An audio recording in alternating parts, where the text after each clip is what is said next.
Hello, my name is Jiso and I'm reading Master Dōgen Shōbōgenzō, and we've reached chapter 59, Baike, Plum Blossoms. Baike means plum blossoms.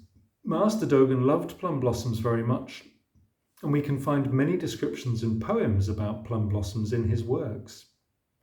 Master Tendo Nyojo, Master Dōgen's master, also loved plum blossoms, and so we can also find many poems about plum blossoms in his works. Plum blossoms may have been a great pleasure to Buddhist monks living in mountain temples when there were few consolations to relieve the hardship of winter, because plum blossoms bloom at the very beginning of spring when there are no other flowers, and plum blossoms are both pretty and fragrant. In this chapter, Master Dōgen described the real situation of nature, quoting Master Tendo Nyojo's poems and preaching on plum blossoms. My late Master Tendo, the eternal Buddha, is the 30th abbot and great master of Tendo Kaitoku-ji Temple on Dai-Byakumyōzan Mountain in the Great Sung district of Kaigenfu. In formal preaching in the Dharma Hall, he preaches to the assembly the first lines from Tendo this midwinter. Jagged and fanged is the old plum tree. Suddenly it flowers, 1 flower, 2 flowers, 3, 4, 5 flowers, countless flowers. Its purity is not capable of pride. Its fragrance is not capable of pride. They spread out to create the look of spring and to fan the grass and trees. Patched robed monks, each with bald head. Instantly changing are the raging wind and the hard rain, while wrapping the earth in dragon-pattern robes, the snow is boundless, the old plum tree is very unconstrained.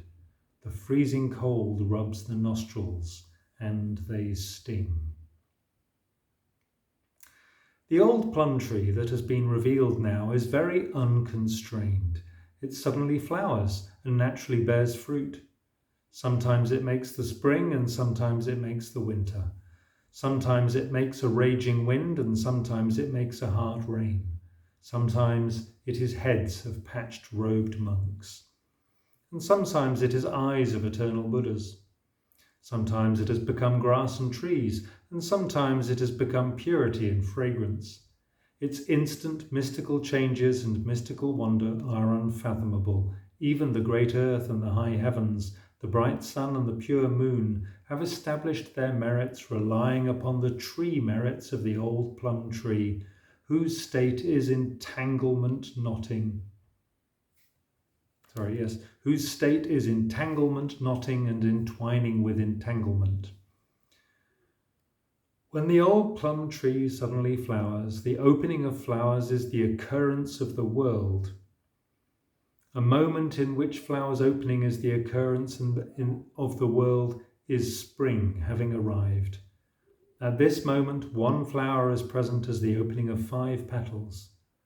The time of this 1 flower is able to include 3 flowers, 4 flowers, and 5 flowers. It includes hundreds of flowers, thousands of flowers, myriads of flowers, cotis of flowers, and it includes countless flowers.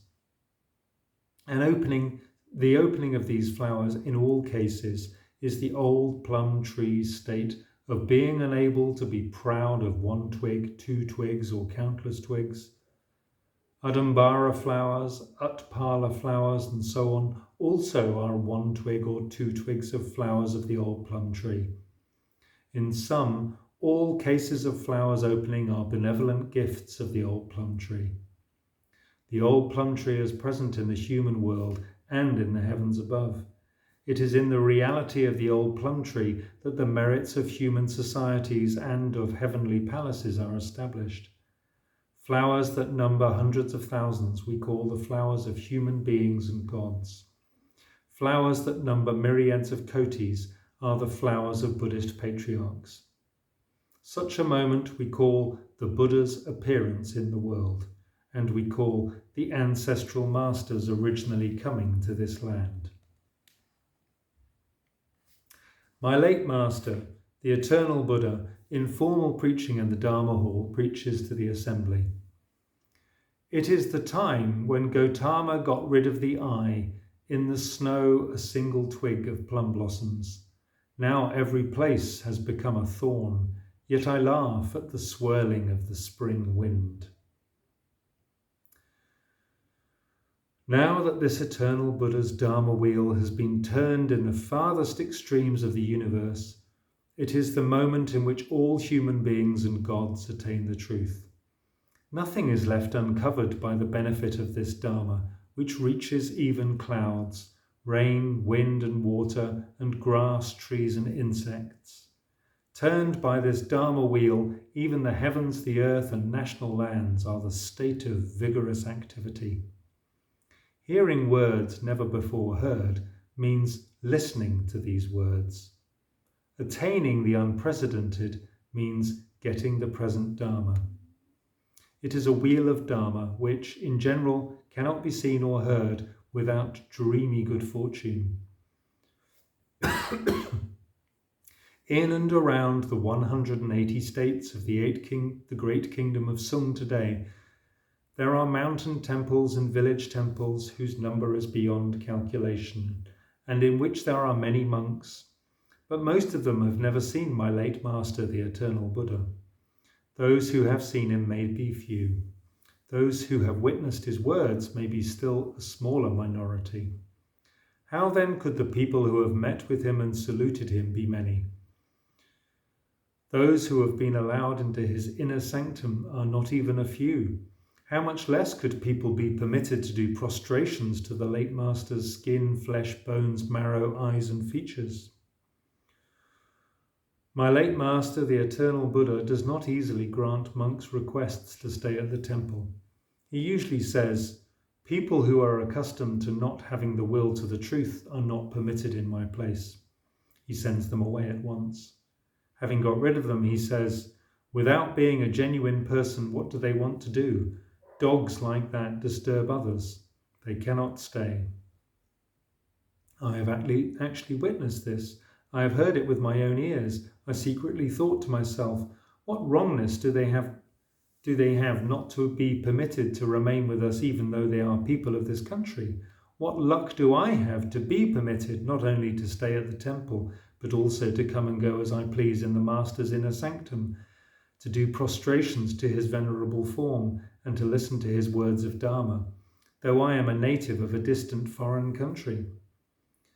This excellent connection which has formed between us, in spite of my dullness, cannot be pure imagination.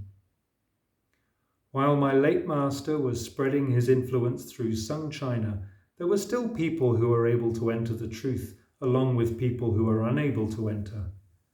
Now that my late master, the eternal Buddha, has departed Sung China, it may be darker than a moonless night.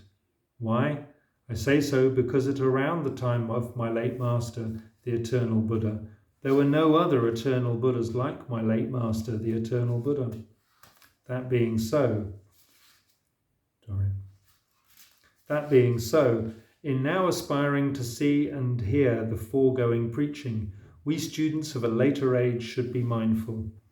Do not imagine that human beings and gods in other directions might be able to see and to hear, or might be able to learn in practice a wheel of Dharma like the present one.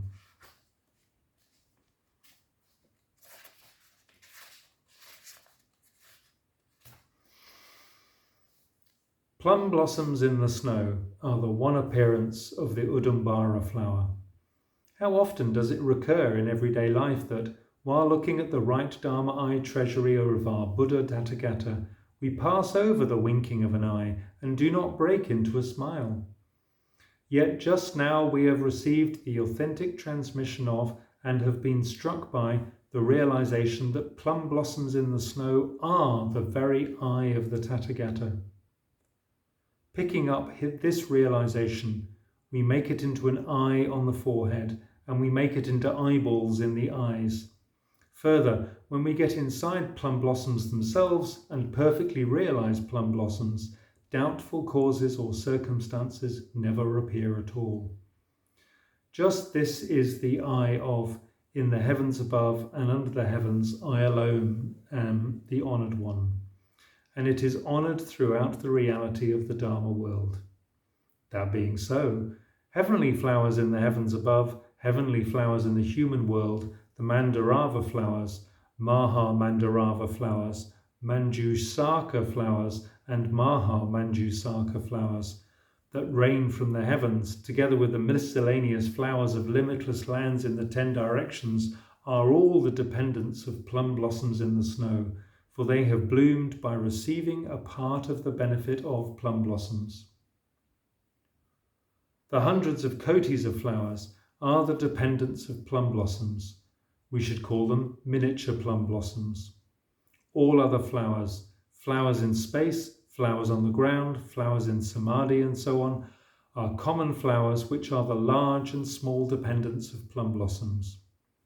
Flowers that open in the lands which make up the hundreds of kotis of lands inside a flower are all a portion of the benefit of these plum blossoms. Beyond the benefit apportioned by plum blossoms, there is no other raindrop or dewdrop of benefit at all. Lifeblood totally derives from plum blossoms. Do not learn that the place where snow is boundless is only the Shorin temple in the Suzan Mountains. Snow is boundless is the eye of the Tathagata. It illuminates overhead and illuminates underfoot. Do not learn it as only the snow of a snow palace on a white mountain. It is the eye of the right Dharma of the aged Gautama.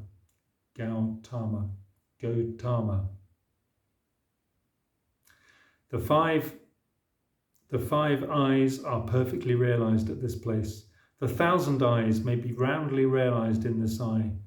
Truly, there cannot be a single atom of the real form of all dharmas which the body, mind, and the brightness of the aged Gautama do not perfectly realize.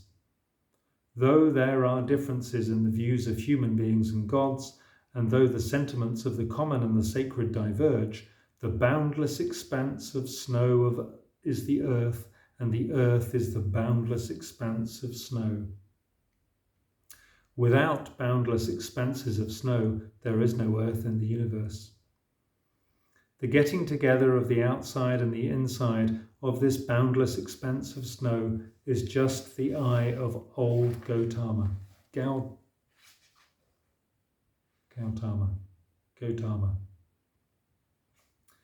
Remember, flowers in the ground are totally without appearance. Flowers are without appearance. Because flowers are without appearance, the ground is without appearance. Because flowers and the ground are totally without appearance, the eye is without appearance. The words without appearance express the supreme state of Bodhi. What is seen just in the moment of this supreme Bodhi is a single twig of plum blossoms. What is expressed just at this moment is, in the snow, a single twig of plum blossoms, which is the vivid appearance of ground and flowers. The reason this scene is described further as the boundless expanse of snow is that its whole outside and inside is the boundless expanse of snow. The whole universe is the state of mind, and the whole universe is a scene of flowers. Because the whole universe is a scene of flowers, the whole universe is plum blossoms. And because the whole universe is plum blossoms, the whole universe is Gautama's eye. The place that has arrived, is mountains, rivers, and the earth. The present matter and the present time are the realization at the present place of I originally came to this land to transmit the Dharma and to save deluded emotional beings. A flower is 5 petals opening. The bearing of fruit is naturally realized.